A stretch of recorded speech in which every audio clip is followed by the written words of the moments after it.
Hello, this is Chaneta, author of How to Have This and That.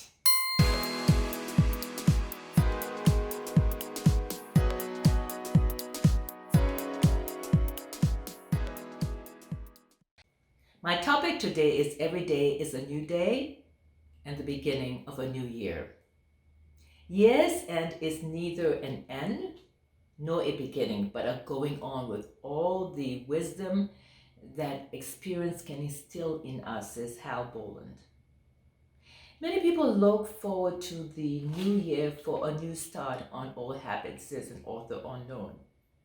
Setting New Year's resolutions is a form of creative procrastination, I say. If we were really serious about making changes in our life or improving certain areas, we wouldn't need to wait until January 1st of the following year to make the changes. We would just do it and do it now.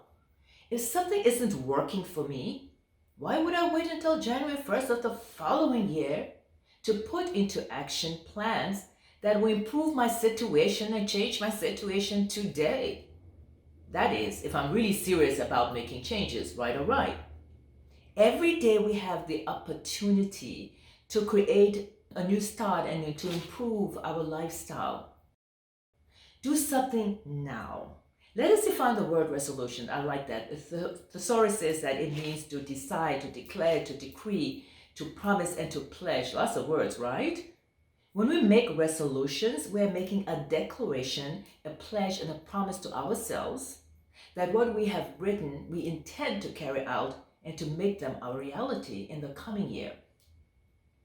Most people who make New Year resolutions don't do it because they mean to make changes in their lives. I know I didn't at the time. To do it because everybody else is doing, your friends, etc. You know what I mean? It feels good at the beginning of the year to do these things. And then you find yourself at the end of bidding yourself out because you fail to carry out your promises and you pledge yourselves yet again. I used to be one of those people. No real thought went into most of the things that were on my list. I had no plan of action, no timelines, no how or why. I just had a wish list, which is what most people have, a wish list. And we call that wish list our New Year resolutions.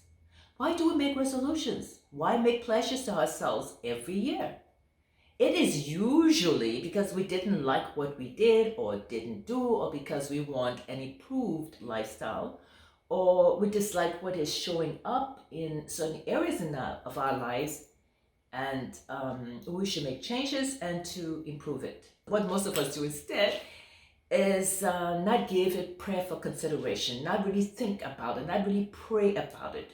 Not pray about the improvement as to the why, the how. We start making our list when? December 31st at 11:45 p.m. And then we write a to-do feel-good list, a wish list. What we should have done is deliberately and carefully and prayerfully think about the changes we wish to make and give our list prayerful consideration. Turn it over to God.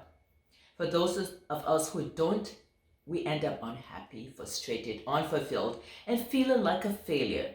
You made promises to yourself that you did not or could not keep. And of course, for those who honor their resolutions, let's take time to congratulate you. You did good. As an example, we say we are going to exercise more.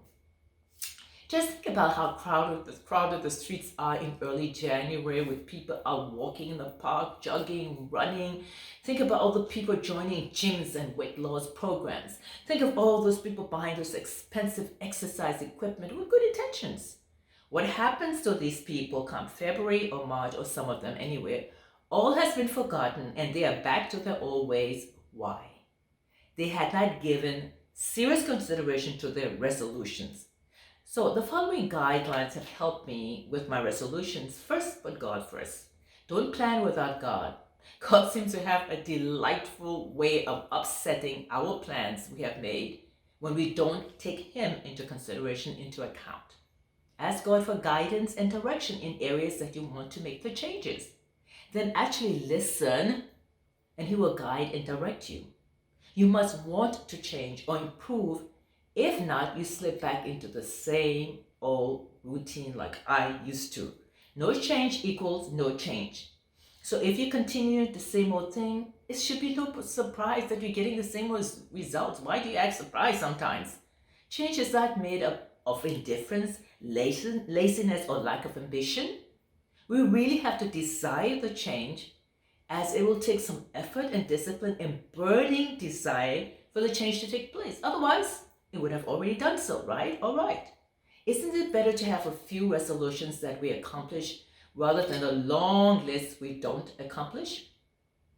I mean, it makes sense to me. Yes or yes. For example, this is what most of our list looks like. At least mine used to look like this. Spiritual. Go to church every Sunday or become more enlightened. Pray more, meditate more. Lose weight, exercise more, eat right, save $20, $30, $50,000 a year. Become financially independent. What does that look like? Pay off your debt, pay off my give tithing and charity, give to them. Get a better job, go back to school. Start a business or improve on the business you already have. Quit smoking, quit drinking, be a better person, parent, spouse, sibling, etc.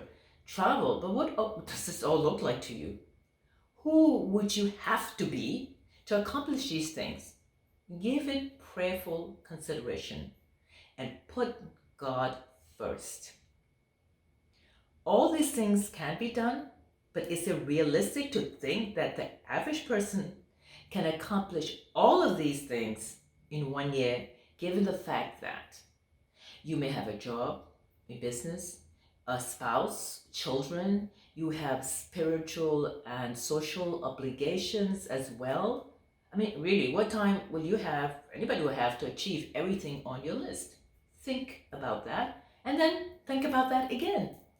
Everything you do, put God first, and He will direct you and crown your efforts with what? Success. Proverbs 3:6. What can you do to ensure that your New Year resolutions have a good chance of being fulfilled? We'll talk about this in part 2 of New Year resolutions. This is Chaneta, the author of How to Have This and That. Thank you for buying my books on Amazon.com. Subscribe to my YouTube channel below and invite others to do the same. Thank you for clicking like. Follow me on Facebook, Chaneta V. Cummings Lewis, and my fan page is Health, Wealth, and Time Freedom. And Instagram is likewise Health, Wealth, and Time Freedom. Be awake, aware, and conscious. Yes, you can have this and that, health, wealth, and time freedom all at the same time. Isn't it wonderful? Yes, it is. Thank you for being a part of my world where everything and all things